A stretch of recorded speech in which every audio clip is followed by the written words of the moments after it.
Hello guys, welcome back to my channel.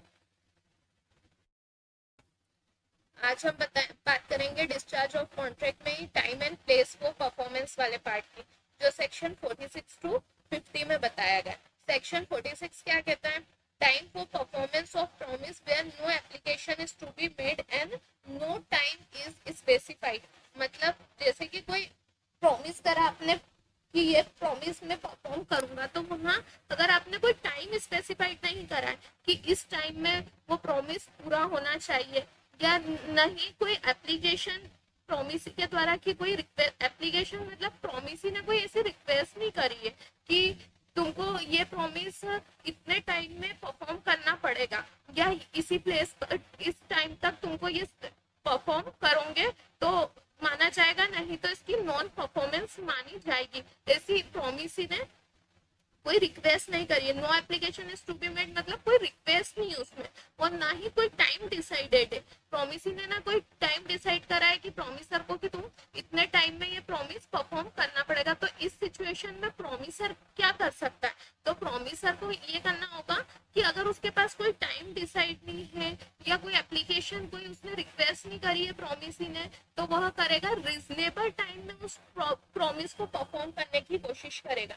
जैसे कि आपने कोई फूड डिलीवरी ऐप से फूड मंगवाया, ऑर्डर करा, तो वह कितने टाइम में 45 मिनट 50, मतलब वो एक रीजनेबल टाइम, रीजनेबल एक प्रॉपर, भले से प्रॉमिस ही नहीं होनी बोला कि तुम मेरे को आधे घंटे में ला के देना, नहीं तो ये नॉन परफॉर्मेंस माना जाएगा। लेकिन प्रॉमिसर क्या करता है, एक रीजनेबल टाइम में, एक अकॉर्डिंग टू उनके जो बनने की प्रोसेस है या जो भी फूड बनने की प्रोसेस है या जो चीजें उसमें लगती है या आने का जो समय है, वो पूरा रिजनेबल। जैसे आपने डोमिनोज से पिज्जा ऑर्डर करा, उनका एक रिजनेबल टाइम में वो परफॉर्म करेंगे उस प्रॉमिस को। ऐसा तो नहीं कि आपने आज ऑर्डर करा तो वो कल देंगे, नहीं, वहाँ रिजनेबल टाइम नहीं है, क्योंकि अगर वो चीज आप कल डिलीवर करोगे तो वो फूड जो है खराब हो जाएगा।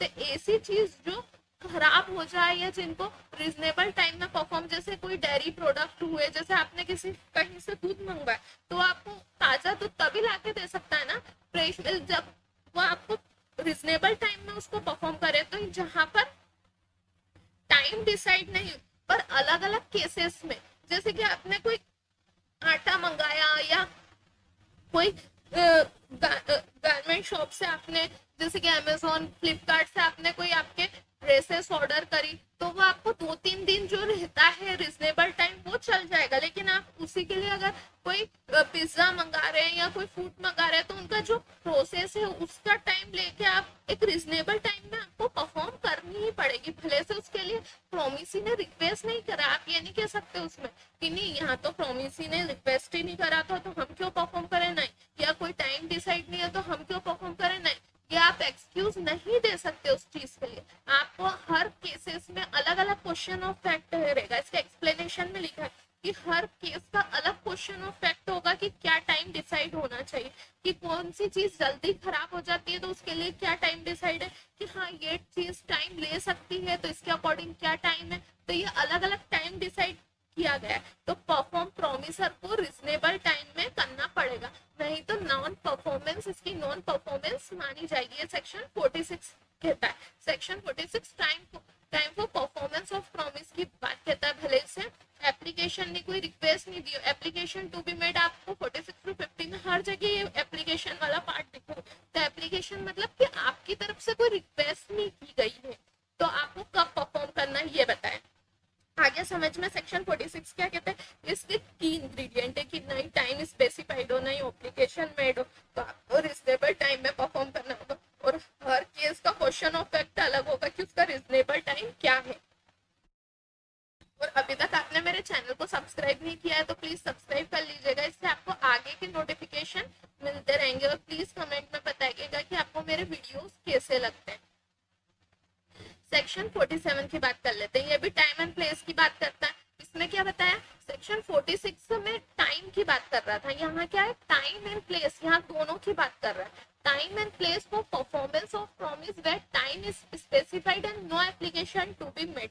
मतलब जैसे कि एक प्रॉमिसर है, उसने बी से कहा, प्रॉमिस से कि मैं तुमको तुम्हारे वेयर हाउस पर ऑन 1st ऑफ जनवरी को गुड्स लाकर दे दूंगा। ये चीज डिसाइड हुई, ठीक है। भले से प्रॉमिस ही ने रिक्वेस्ट नहीं करी कि तुम 1st ऑफ जनवरी को मेरे वेयर हाउस पर गुड्स लाके देना, लेकिन यहाँ का क्या कहा प्रॉमिसर ने कि मैं 1st ऑफ जनवरी को तुम्हारी प्लेस पर गुड्स, 1st ऑफ जनवरी को तुम्हारे वेयर हाउस में गुड्स पहुंचा दूंगा। ये प्रॉमिसर ने कहा है ये चीज, है ना, ठीक है। Time and place for performance of promise, यहाँ भी no application to be made है, यहाँ कोई एप्लीकेशन मेड नहीं, बट टाइम स्पेसिफाई कर दिया है प्रॉमिसर ने कि मैं इस टाइम पे ला दूंगा, ठीक है। तो 1st ऑफ जनवरी पर गया, वह गुड्स रखने गया 1st ऑफ जनवरी पर प्रॉमिसर ने क्या कहा, प्रॉमिसर ने क्या करा, 1st ऑफ जनवरी पर गुड्स रखने तो गया, पर जो उसके यूजुअल आवर्स होते हैं बिजनेस के उसके बाद गया, मतलब उसके वेयर हाउस बंद हो जाता है 6 बजे और वो गया 10 बजे, तो यहाँ पर भी नॉन परफॉर्मेंस माना जाएगा, क्योंकि आप यूं नहीं है कि आपने बोल दिया कि मैं तो गया था, मैंने सर्टेन डे डिसाइड करा और उस दिन मैं तो परफॉर्म करने के लिए गया पर प्रॉमिस ही तो मिला ही नहीं, नहीं, आप ये एक्सक्यूज नहीं ले सकते। आपको यहाँ पर कहना होगा कि वो यूजुअल टाइम में जो टाइम उसका रहता है, उसका बिजनेस आवर का टाइम रहता है, ऐसा नहीं कि आप भैया मैं तो कभी भूख के आ जाऊंगा, ये तो मैं नहीं, आप ये चीज नहीं कह सकते। यहाँ पर टाइम स्पेसिफाइड, आपने डेट तो डिसाइड कर ली कि ये चीज है, पर आपको उसके यूजुअल वर्किंग आवर में, उसके यूजुअल आवर ऑफ बिजनेस में जाकर वो चीज गुड्स डिलीवर करने होंगे, तो वो परफॉर्मेंस मानी जाएगी, नहीं तो वह नॉन परफॉर्मेंस कहलाएगी।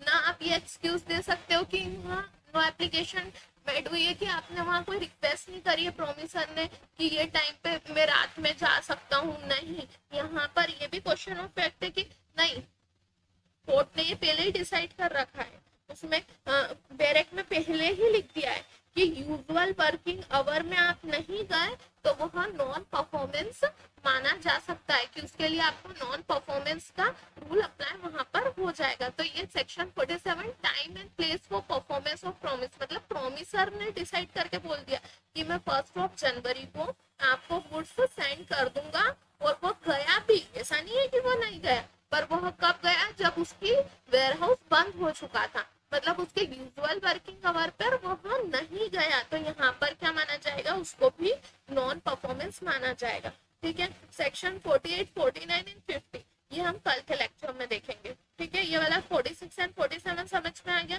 ये डिस्चार्ज ऑफ कॉन्ट्रैक्ट की सीरीज के चल रहे हैं कि डिस्चार्ज ऑफ कॉन्ट्रैक्ट कैसे होता है, पर इसमें time and place for performance की बात करी गई है। 46 to 50 time and place for performance की बात करता है। Thank you, like share